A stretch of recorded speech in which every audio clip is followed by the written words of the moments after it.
Okay, so we're talking about a day that's supposed to be incredibly happy, but for so many, it is anything but. For a variety of reasons, not the least of which is being childless, not by choice. So I don't know if any of you have ever thought about where did this come from. I never thought about it and assumed it was, you know, we hear all these messages all the time. Being a mother is the most important job in the world, and it just seemed like that was a natural end to that mindset and those messages. And I don't even know how it came about that one day it popped up, and in my research on where did Mother's Day come from. And so it was actually a woman named Anna Jarvis who started Mother's Friendship Day after the Civil War. This is not going to be a history lesson, and this is not going to be taking you through from Civil War to this day. It's just a little bit of kind of irony to talk about where this came from. In any case, she started this Mother's Friendship Day to try to bring together, after the Civil War, the two sides, the mothers who had wounded and dead soldiers, trying to bring them together. Then after her own mother died, she decided to try to make this a national holiday. She didn't have kids of her own, but she wanted this to be a personal day, a celebration between moms and their families. And the reason she wanted that is because she wanted recognition for women's contribution, because there was such a bias about men's contribution to the war and to society. That really hasn't changed. That bias is still there. But in any case, she decided to start this as a personal day in a family. And she got the florists, the Floral Society or whoever, involved to try to help to make this a national holiday. It wasn't long after that all florists joined in, greeting card companies joined, candy companies joined, and it became incredibly commercialized. She then began denouncing the change, and tried to push people to stop buying the things that were traditionally bought, and campaigned against it being so commercialized, to the point where she actually sued some groups who used her name. So she kept campaigning against it. She actually went to jail at one point. She had an inheritance, and she spent most of it fighting this. Nothing worked, and here we are today with this very commercialized, very publicized, and oftentimes very painful holidays for many reasons. All right, so for any of you who are just joining and you didn't hear the very beginning of this, I'm trying to do something different. So I'm on both Facebook Live and Instagram Live. And the service that I had set up so that I could just look at one screen, it didn't work. So now I'm trying to go between two screens and know that I'm trying to engage all of you. But I have people from both places who wanted to hear about this. Okay, so let me introduce myself. For those of you who don't know me, I'm Gail Miller. I am a life coach. I am a physician. And I'm a dog mom, so you can hear the dogs in the background every once in a while barking. I am a life coach. I empower women who are childless, not by choice, to live fulfilling lives, to feel whole, and to manage triggers and pain. And Mother's Day is a huge, huge trigger. So this is a path that I have walked. It's a journey I continue to walk, because as all of you know, we have ups and downs. Like every loss, some days are good, some days are not so good, some days are really not so good. And Mother's Day can be one of those days that's incredibly hard. So I actually got my inspiration for figuring out what to do for myself on Mother's Day from a woman who has a child. because she began posting every year at Mother's Day about how her husband never did anything for her for Mother's Day. And her son has a disability and he can't make the plans for her. Plus, the example he's had set is from his dad is, she's not worth taking the time to make this day special for her. And she decided, instead of feeling hurt every year and letting this pain engulf her, she decided she's going to make the day the way she wants it. She's going to take care of herself. And that's when I realized I need to do the same thing for me. And so one of the things that I used to do was pretend the day didn't hurt. Pretend I wasn't feeling hurt. I wasn't feeling the loss. Put that phony smile on your face. Go to mom's, go to mother-in-law, go take care of the women in my life who have children and pretend I wasn't in pain. And all that did was make the pain worse, because when we have a pain, when we're grieving something, if you don't address it, if you push it away and pretend it's not there, it's going to come out in some other way that's typically not in alignment with how you want to live your life.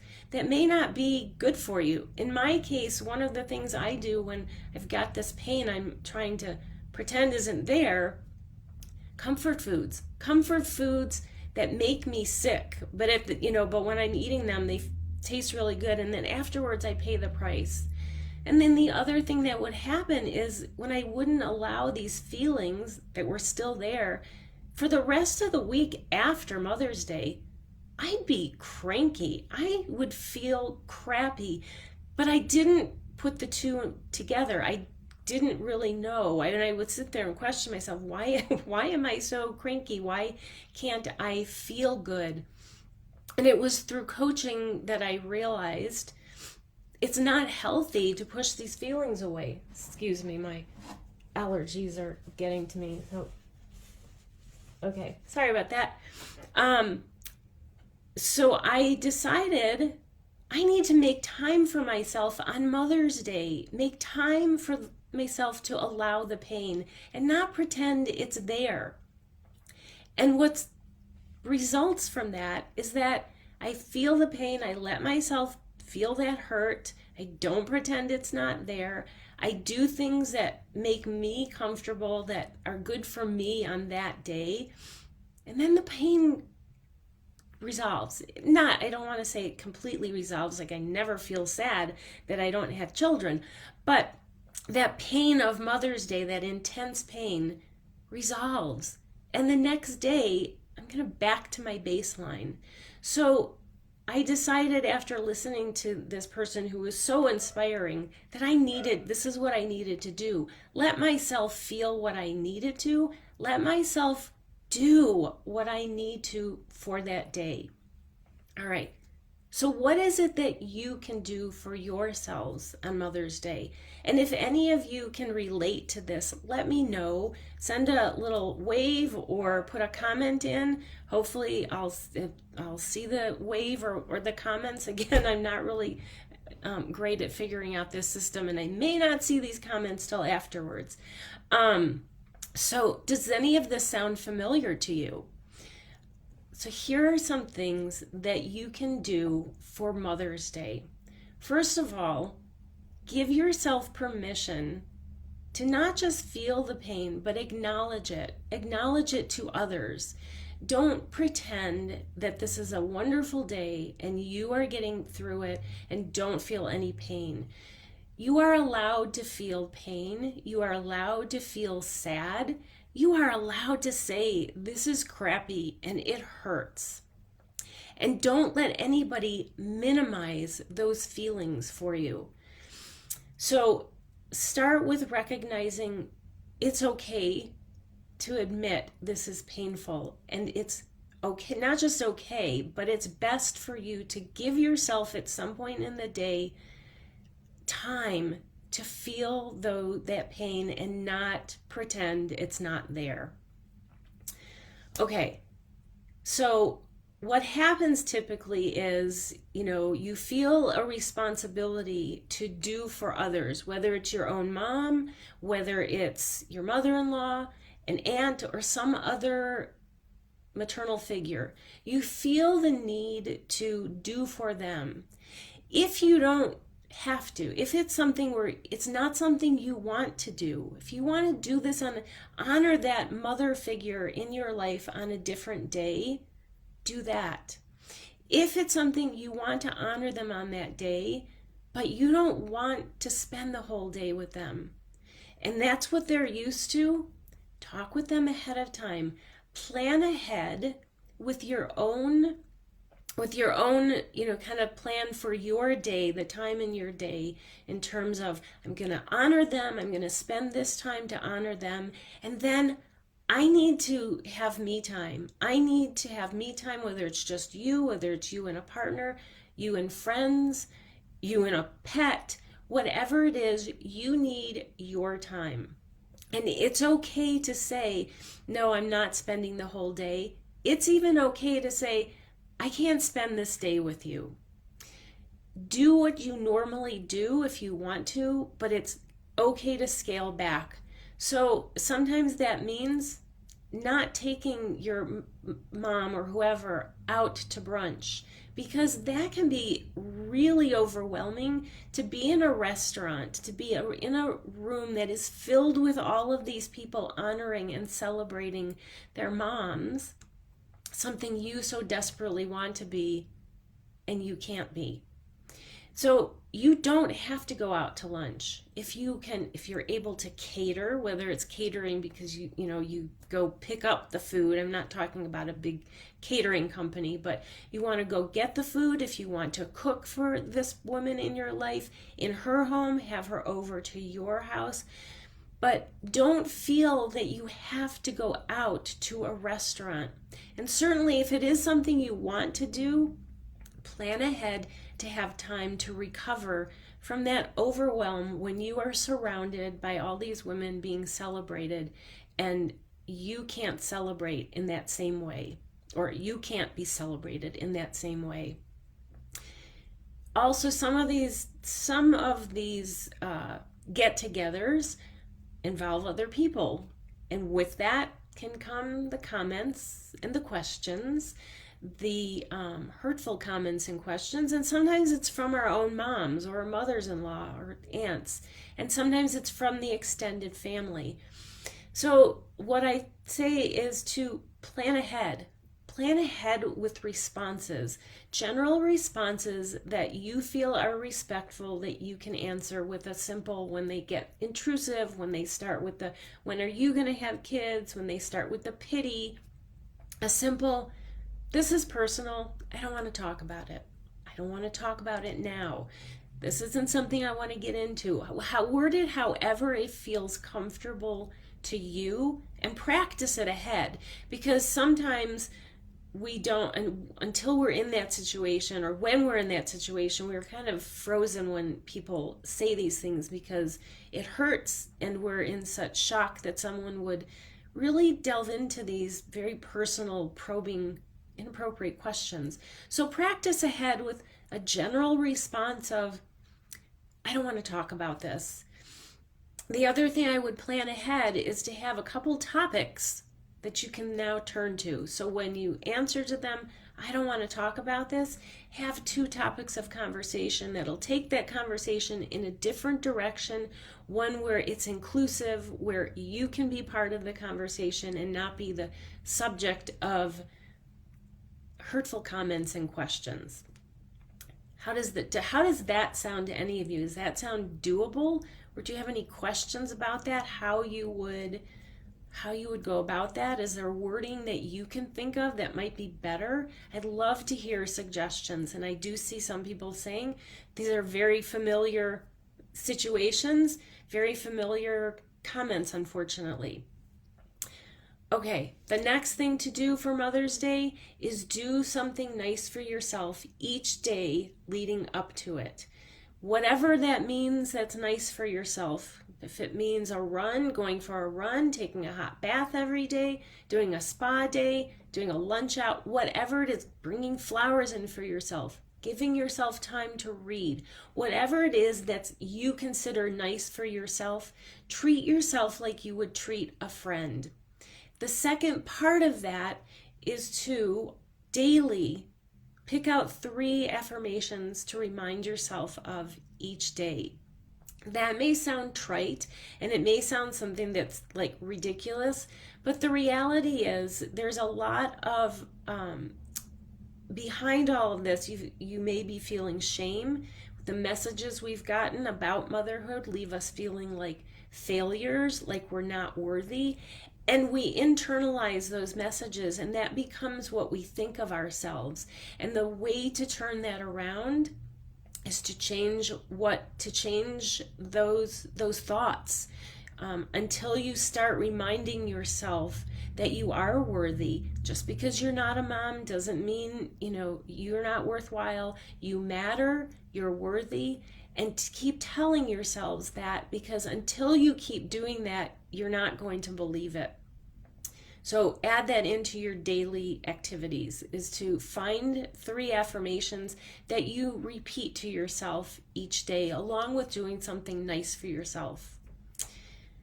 Then the next part of this is religion. Regardless of your religion, on Mother's Day or the Mother's Day weekend, there are often celebrations at your place of worship. If there's a way that you can honor your faith by not going to your place of worship, do that. If you don't want to do anything, this week, I don't want to go to church, I don't want to go to synagogue, I don't want to go to the mosque, I don't want to go to wherever it is that you pray, that's okay too. If you're going, and there are 2, sometimes some people have talked about they have a separate service just for moms to celebrate moms. That's not very common, but I've heard that from some. Obviously, don't go to that one if you don't have to, if it's not something where you're taking your own mom or mother-in-law. If the celebration of moms is part of the general service, if you know ahead of time about when it's going to be coming in, when that prayer is going to be, when that celebration is going to happen, walk out ahead of time. And if you don't, if it's one of those things where you won't know ahead of time, once it starts, step out quietly. It's not rude. It's you setting boundaries and taking care of yourself. There's nothing rude or selfish about that. And the last part of this, as I'm talking to you on social media, stay off of social media. You don't necessarily have to stay off of it, but you can change the settings. You can mute conversations. You can mute them temporarily or for permanently if you don't want to hear from someone, but you want to stay friends with them. You can always change the settings so that you don't have to see those hurtful posts. You can opt out of emails with some companies, not all. And if there's an email company that you're particular or a company or many that you're like, you need to be sensitive to this issue, email them, tell them, let them know that this is for so many reasons, this is a painful day for many people, and they need to be able to give people the option of opting out of those emails. All right, so let's sum things up here. Let me just recap things. The first thing is, remember that it is okay to feel your hurt. In fact, it's not okay. The way through pain is to feel it. It's okay to let people know you're hurting. And it's also okay to let them know if they minimize your hurt, that's not okay. Plan ahead. You don't have to spend the whole day with your mom or mother-in-law or aunt, whoever your maternal figure is. Plan ahead so that you have time for yourself, so that you can do what's necessary for your own emotional health. Again, it's a boundary. It's a boundary. It's not rude. Plan meals ahead of time. If you're going to be doing something for your mom or whoever your mother figure is. You don't have to go out to a restaurant and be amongst a room full of people celebrating something that you can't be celebrated for you. Plan ahead with an option to that. Plan your responses ahead of time to the rude, intrusive questions and comments from family members, and do something nice for yourself each day leading up to this, including retraining yourself from those thoughts about I'm a failure because I couldn't be a mom. Retrain yourself with new thoughts. I'm worthy. I matter. My childlessness does not define me. You come up with your own affirmations, but it's important to keep reminding yourself and retrain yourself that you matter. When it comes to religious services, either find a way to honor your faith without going to your place of worship, don't go at all, or leave when the whole Mother's Day celebration comes up, and then limit your social media use. Limit it by changing settings so you don't have to see all of these painful comments and posts. All right, I hope that's been helpful. I apologize for anybody who's put comments in that I haven't answered. For those of you that joined late, I'm using my computer and my phone because the system I was going to use to do it all at once didn't work.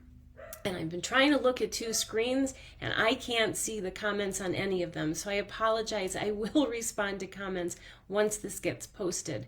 Just so you know, I'm going to be doing 3 more of these lives that are surrounding Mother's Day and topics related to them. On Thursday this week, Tuesday and Thursday next week, we're going to be talking about being a stepmom and childless not by choice, aging as you are childless not by choice, and the relationship with your own mom and being childless not by choice. And then on Saturday, May 13th at 9 a.m. Mountain, I'm going to be hosting a free circle of support. It is for women who are childless not by choice, whether you have stepkids, whether you are young, whether you're older or more mature like me. I don't know how to say that so that nobody gets offended. But anyways, this is for any woman who is childless not by choice. It's a way to make connection in this community.